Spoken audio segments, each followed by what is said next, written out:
দাঁড়ান দাঁড়ান বন্ধুরা, এই গরমে এইভাবে সবজির ঝোল বানিয়ে করে খেয়ে দেখুন। আমি সজনে ডাঁটা, পটল, ঝিঙে, আলু দিয়ে করেছি। আপনারা চাইলে অন্যান্য সবজি দিয়েও এই পোস্ত বাটা ঝোলটা করে নিতে পারেন। সুস্থ অসুস্থ মানুষ সবাই এই সবজির ঝোলটা খেতে পারবে। রাধে রাধে বন্ধুরা, তোমরা সবাই কেমন আছো? আশা করি ভালো আছো। আমিও খুব ভালো আছি। এখানে নিচ্ছি আমি সজনে ডাঁটা, পটল, একটা আলু আর ঝিঙে আর কাঁচা লঙ্কা। প্রথমে এই সবজিগুলো আমি কেটে নিচ্ছি। এই সবজিটা রান্নার জন্য এখানে নিয়েছি আমি পোস্তটা আমি গরম জল দিয়ে ভিজিয়ে রেখেছি। 20 মিনিট আমি ভিজিয়ে রাখবো পোস্তটা গরম জলে, পেস্ট করতে সুবিধে হবে। প্রথমে আমি সবজিগুলো কেটে নিচ্ছি। আমার সবজিগুলো কাটা হয়ে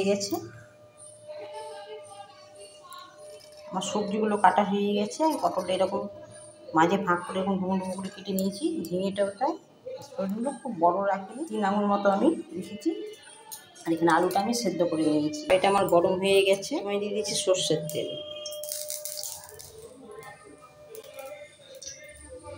এখানে আমি 3 চামচ সর্ষের তেল দিলাম। আমি এটা বড় চামচ অবশ্যই দিয়ে দিচ্ছি। আমি ছোটো চামচের 1 চামচ কালো জিরে ফোড়নের জন্য। ফোড়নটা আমি ভালোভাবে ভেজে নিচ্ছি। ফোড়নটা আমার ভাজা হয়ে গেছে, প্রথমেই ভেজে নিচ্ছি আমি। এবার দিয়ে দিচ্ছি কড়াই পটল। প্রথমে পটলটাই ভাজবো আমি। পটল ভালো করে না ভাজলে সবজির সাথে পটল ঠিক মতো ভাজা যায় না, তাই জন্য প্রথমে পটলটা আমি ভেজে নেবো। ভিজানো পোস্তটা আমি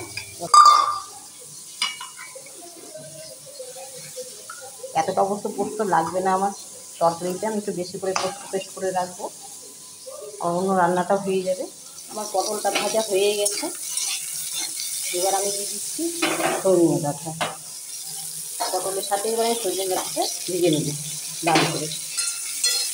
আমি ঢাকা দিয়ে সবজিগুলো ভেজে নিচ্ছি। ঢাকা দিয়ে বাজিয়ে খুব সুন্দর ভাজা হয়। কিছু ডাল বাড়িয়ে এবার সজনে পটলটা একটু ভালোভাবে ভেজে নেব। তারপরে আমি ঝিঙে আলুটা পরে দিব। পটল এবার আমি দিয়ে দিচ্ছি ঝিঙে। আমি ভালোভাবে ভেজে নেব। লাস্টে আলু দেবো। আলুটা আমার আমি সেদ্ধ আছে, সবজিগুলো ভেঙে যাবে, সবজিগুলো ঠিক ভাজা যাবে না, তাই জন্য লাস্টে আলুটা দিচ্ছি।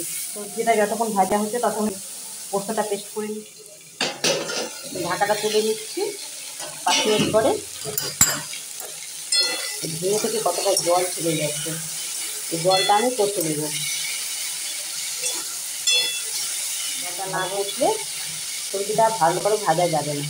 ঝিঙেটা ভালোভাবে ভাজা হয়ে গেছে, জলটা শুকিয়ে এরকম লাল লাল হয়ে গেছে।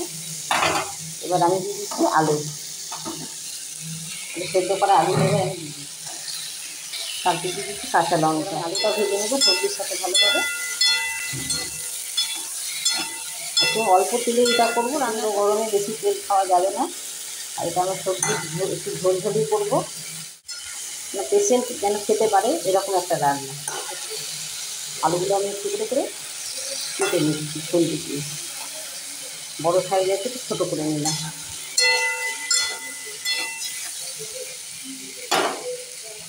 5 মিনিট ভাজবো। আমার সবজিটা ভাজা হয়ে গেছে।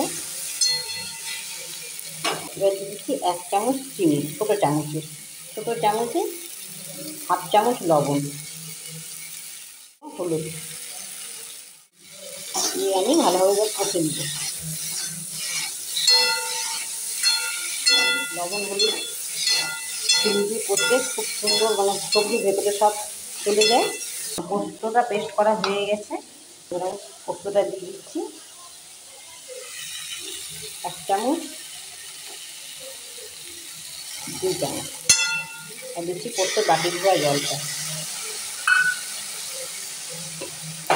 আমি নেড়ে জল দিয়ে দিচ্ছি। একটু সামান্য করবো 5 মিনিট মতো কষে নিয়ে জল দিয়ে। পোস্ত বাটা দিয়ে সবজির ঝোল খুব উপকারী। এই গরমে পেটটাও ঠান্ডা থাকে। আপনার বাটিটা ধুয়ে আমি জলটা দিয়ে দেবো, অনেকটাই পোস্ত লেগে আছে। জলটা দিয়ে দেবো, একটু বেশি পরিমাণে জলটা দিলাম। জলটা দিয়ে দিচ্ছি, দিয়ে ঢাকা দেবো আমি। 10 মিনিট ঢাকা দিয়ে রাখবো। 10 মিনিট হয়ে গেছে, এবার ঢাকাটা আমি তুলে নিচ্ছি। সবজিগুলো বেশ ভালোভাবে সেদ্ধ হয়ে গেছে। সবশেষে দিয়ে দিচ্ছি 1 চামচ কাঁচা সর্ষের তেল। তেলটা দিয়ে নাড়া দিয়ে আমি 10 মিনিট পিছিয়ে দিয়ে ঢাকা দিয়ে 10 মিনিট পরে ঢাকাটা তুলে নামিয়ে নিচ্ছি। এটা বলে